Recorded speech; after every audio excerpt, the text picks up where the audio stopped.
we have something with padding, we can go a little further out, okay? And take that hip, and we're just leaning that hip right down. So I'm really kicking that hip. That hip will help that foot from flying out. Get against a fence. It's a great drill for pitching, coming up to that balance point, and then driving that hip down. But regular throwing should help too. And then you can actually put it into motion with the kids. You can now become the wall. Okay, so you get them here. Okay, have them lift, let them lean right in. Okay, so now they're leaning. I don't know if I can support Michael here. Okay, but he's gonna lean in. There it is. 3, 2, 1, and they're coming right down that throw. And just getting them to feel that hip leading that way might help them get in that line, because the biggest thing that it's going to happen right out the gate is when they pull off. They're getting here. Their first move is this. So that hip is pulling right off.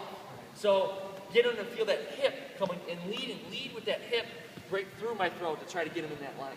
But having that be the wall, count it down, 3, 2, 1. You got to watch. They'll get here. You don't want them here. Being with that shoulder. Make sure that hip's the only thing coming forward, and then you want them actually falling into you.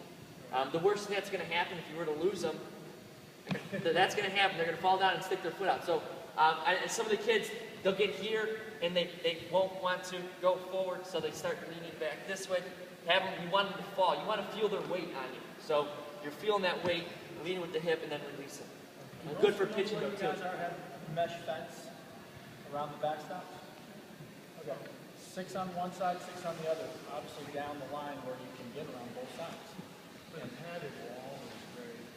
Yeah, if you have a padded wall, but again, I do the drills in here, and just get them close. Just get them close. Lead with that hip. But obviously a padded wall is definitely better. Any other? Yeah, one more. Yeah, there's one other one that's just like the short arming it. So I always try to get into the power position, stay in the power position. Yeah. Pause. Making them pause. Again, the water drill. I mean, as strange as that sounds, is okay. Today, everyone 5 times. We see you 5 dropping, love off, dump it, and again, you'll have the one kid that's trying to miss it. Okay. That's one that gets to do the extra lap. For the most part, There's always one. There's always one fast guy. Usually just one. Yeah. 5 times start to feel. And then again, make them pause before they take that next step. Because ultimately, it's the ones that come up and out, kind of accordion. I can see the baseball. All that means is I'm going to be pushing it.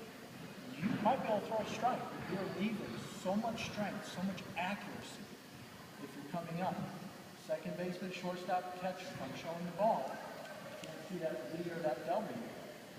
You're leaving power, you're leaving strength, and now you start to get the competitive juices coming.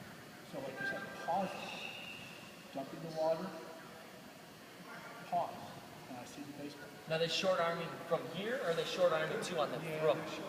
If they sometimes you'll see kids, get into a good point, and then all of a sudden, wham, right here, right? Okay, put an object. Okay, again, this is one where you're going to want them to see what they're doing. If they can work on slow motion throws at home, okay, but quick fix kind of while they're going is you put an object, so you get them to their equal and opposite. Okay, you put an object, so now I've got to work over that. Just get them to feel that. You don't necessarily have to throw, but staying over that. Okay, then they'll throw one with that bat there, and they'll make a pretty nice throw. Then you say, okay, put the big bat away, and then it's wham, right back. So it's really, in order to fix that, it's on them. It's on them to, 1, put the time in, and 2, okay, really want to. Okay, it takes thousands of reps to change something muscular. Okay, so muscle memory, this is their comfort zone. It's going to keep coming back. Okay, unless they look at themselves, they do 10 minutes a day in the mirror. They go to the bathroom, they wash their hands. There's the mirror. Okay, got to do my mirror drill. Looking at themselves in the mirror. Okay, where's my arms? Oh, it is thing up there. Okay. 10 times each time they go to the bathroom, create that muscle memory. Because if they don't do if they only practice when they come to practice, you can only do so much. Okay, you give a guy a lesson once a week. Okay, for a whole month, he's only coming in once a week, and then when he leaves the academy, he does no baseball, doesn't pick up a bat all the way until that next week. It's a half-hour lesson. That first 15 minutes is going to be a repeat of the last class because all the bad habits are going to come back. You can't really make any changes unless baseball's a game where you have to want to do it. You have to want to do it. So it's you tell them, you talk about things, show them what they can do, but always understand a mechanic thing like that is something where they're going to have to put in some time. I can't push a button on that. Okay, so repetition. You can do a stop and throw. You get 1 here, 2 you're getting here, so now forcing to stay here. 3 just reaching out. Okay, but making sure that now they're making that turn and staying tall. Okay, working through might help a little bit too. Okay. What's the visualization you try to keep with them infield and catcher versus outfield? It's a long. In terms of throwing, Yeah, it's air.